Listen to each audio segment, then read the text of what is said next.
तो चलिए शुरू करते हैं। आपके और आपके परिवार को हैप्पी महाकुंभ। मेरा दोस्त और मैं चल दिए थे सुबह सुबह महाकुंभ घूमने, क्योंकि आज पहला दिन था। मेरे दोस्त को एक काला सा भालू मिला, मतलब वो कोई भालू नहीं था, एक आदमी ही था। उसने कहा चलो अंदर चल के देखते हैं। मैंने कहा नहीं, रहने दो यार, मुझे डर लग रहा है, क्योंकि मैं कभी गुड्डा गुड्डियों से खेला नहीं। उसने कहा नहीं, मैं तो जाऊँगा। वो चलने लगा, वो आगे गया, उससे हाथ मिलाया और आगे बढ़ा। तभी मेरा दूसरा दोस्त, उसने कहा मैं भी जाऊँगा।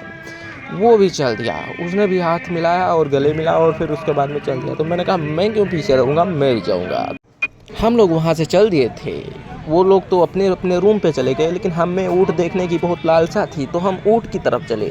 ऊँट की तरफ देखे तो एक ऊँट पे बैठ रहा था। मैं तो घबरा गया, क्योंकि मैंने कभी ऊँट नहीं देखा था। तभी मैंने देखा कि पीछे वाले ऊँट पे दो ऊँट बैठे हैं। एक बाबा ब्लॉग बना रहे हैं। अक्सर वो बाबा नहीं थे, फिलहाल वो उनका ससुर था। और वो दो प्रेमी और प्रेमिका थे, जो घोड़े पे नहीं ऊँट पे बैठना चाहते थे और बैठ के मज़े ले रहे थे। वाओ क्या लाइफ। मैंने कहा मेरी लाइफ तो झंड है ही, तो मैं क्यों इनकी लाइफ का वीडियो बनाऊं। मैं आगे बढ़ गया और झुग्गियों का वीडियो बनाने लगा।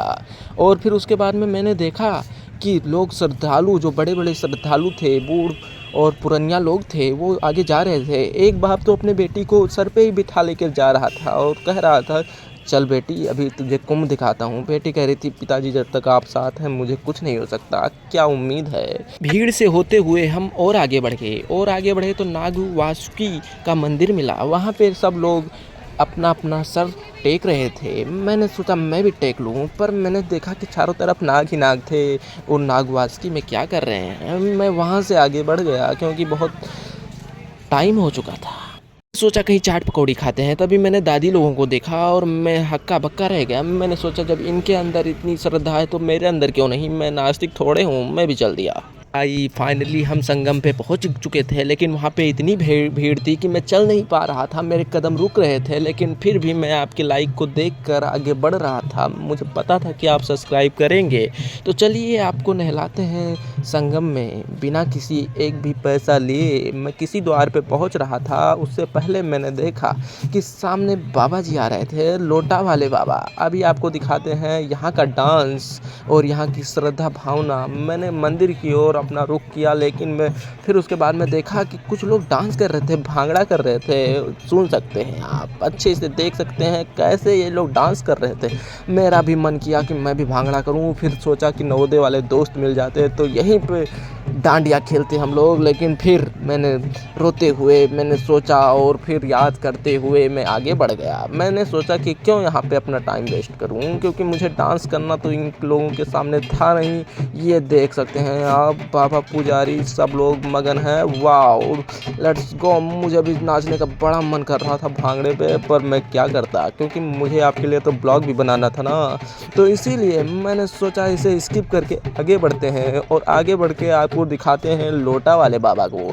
उससे पहले आपको देख सकते हैं आप लोग कि कितनी भीड़ थी। मैंने आपके लिए कहाँ कहाँ नहीं गया। मैंने सोचा चलिए आपको लोटा वाले बाबा से मिलाते हैं। आगे श्रद्धालु बढ़े ही जा रहे थे। एक बाबा मुझे मिले, बोले हट जा आगे से, लोटा वाले बाबा आ रहे हैं। लोटा वाले बाबा को मैं देख के प्रणाम किया और सब लोग घंटे बजा रहे थे। कुछ घंटे ऐसे बजा रहे थे जैसे उन्हीं का घंटा हो।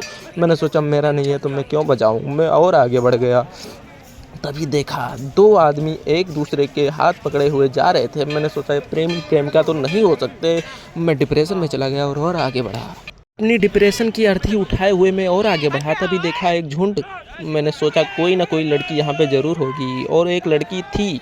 वाकई एक लड़की थी जो पत्रकार थी। सब लोग उसकी फ़ोटो खींच रहे थे, क्योंकि इतना मेकअप तो एक लड़की लगा सकती है।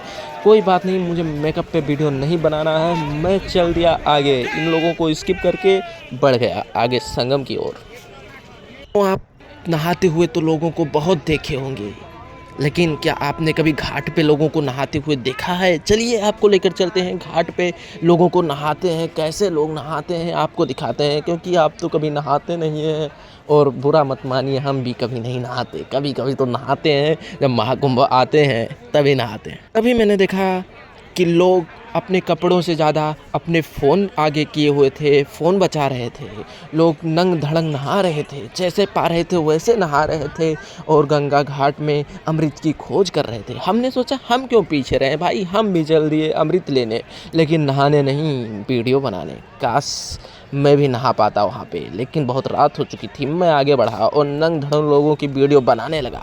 मुझे कोई नहीं रोक रहा था, तो मैंने सोचा कि कोई रोक लेगा लगता है, लेकिन मुझे कोई नहीं रोक रहा था। वहाँ पे महिलाएं, पुरुष, बच्चे, जवान, बूढ़, पुरनिया सब लोग नहा रहे थे और अमृत की खोज कर रहे थे। काश कहीं एक बूंद वो अमृत मुझे भी मिल जाती तो मैं तर जाता। मैंने आगे देखा, झंडे लगे हुए थे, बोट खड़ी हुई थी और रात हो चुकी थी। का लोग कह रहे थे वाह भाई वाह, मज़ा आ गया। मैंने सोचा कौन सा मज़ा आ गया, चलिए आगे चल के हम भी मज़ा लेते हैं। लेकिन जैसे ही मैं आगे बढ़ा, मैंने देखा कि औरतें भी नहा रही हैं। मैं शर्मा के पीछे आ गया, लेकिन फिर मैंने देखा कि बड़े बड़े कैमरे लगे हुए हैं, वीडियो बना रही हैं। तो मैंने सोचा मैं क्यों पीछे रह जाऊँ, मैं भी वीडियो बनाऊँगा। वैसे कोई मुझे रोक नहीं रहा था। लव यू यार, जितने सारे श्रद्धालु थे तुम लोगों को लव यू यार, मुझे कोई नहीं रोका और मैं आगे बढ़ता रहा। आगे बढ़ते बढ़ते मैंने देखा कि एक अंकल जी वीडियो बना रहे थे और कुछ लड़कियां भी चिलगूजे की तरह वीडियो बना रही थी। मैं आगे बढ़ता गया, लोग मुझे नहीं देख रहे थे, अपने अपने वस्त्र देख रहे थे कि कहीं गायब तो नहीं हो गए। मैं और आगे बढ़ा, मैंने भाभियों को देखा, मैंने चाचियों को देखा, मैंने आंटियों को देखा, मैंने अंकलों को देखा, मैंने सबको देखा, पर आपको नहीं देखा। आप भी आएँ और ऐसे ब्लॉग बनाएं। और हाँ, अगर आपको संगम घूमना है तो आएँ यार, लाइक करके सब्सक्राइब कर दें और कमेंट भी कर दें और आएँ, हम आपको घुमाएंगे। बस कमेंट आप करें कि कहाँ है, हम आपको घुमाएंगे यार। संगम कितना मनोहर है, कितना अच्छा दृश्य है। आपको देखना हो तो लाइक कर लें, ओके। फिर मैंने और आगे बढ़ा। आगे बढ़ते बढ़ते मैंने देखा लोग नए नए कपड़े पहन रहे थे। तभी मैंने एक विदेशी को देखा, अपने वाइफ के साथ खड़ा हुआ था, देख रहा था कि लोग कैसे नहाते हैं, क्योंकि विदेशी तो कभी नहाते नहीं हैं, मैंने सुना है। लोग बहुत अच्छे से नहा रहे थे कि एक विदेशी पीछे से कुछ खींच रहा था, मतलब फ़ोटो खींच रहा था। तभी मैंने देखा कि किसी को कोई जाड़े की परवाह ही नहीं थी, सब अमृत के चक्कर में नहा रहे थे। मैंने सोचा मैं भी एक डुबकी लगा ही लूँ। फिर मैंने सोचा नहीं, मैंने वादा किया है अपने दोस्तों के साथ कि अपने दोस्तों के साथ ही नहाऊंगा। फिर मैं और दोस्तों फाइनली बहुत रात हो चुकी थी, इसीलिए मैंने डिसाइड किया कि अब चलते हैं, ब्लॉग का अंत यहीं पे करते हैं। लोगों को कपड़े पहन लेने दीजिए और हम चलते हैं अपने रूम पे। तो चलिए दोस्तों, हम चलते हैं अपने रूम पे। अगर ब्लॉग अच्छा लगा हो तो लाइक कर दें यार, कमेंट कर दें, अपने परिवार वालों में शेयर कर दें और मेरी बातें अगर आपको बुरी लगी हो यार तो माफ़ करना, ओके। लव यू यार, मेरे सारे फैमिली हो आप लोग, मेरी जान हो आप लोग, ठीक है। तो लव यू, फिर मिलते हैं। और अगर आप नहाने का इरादा किए हुए हैं और आना चाहते हैं महाकुंभ तो आएँ, कमेंट करें कि मुझसे मिल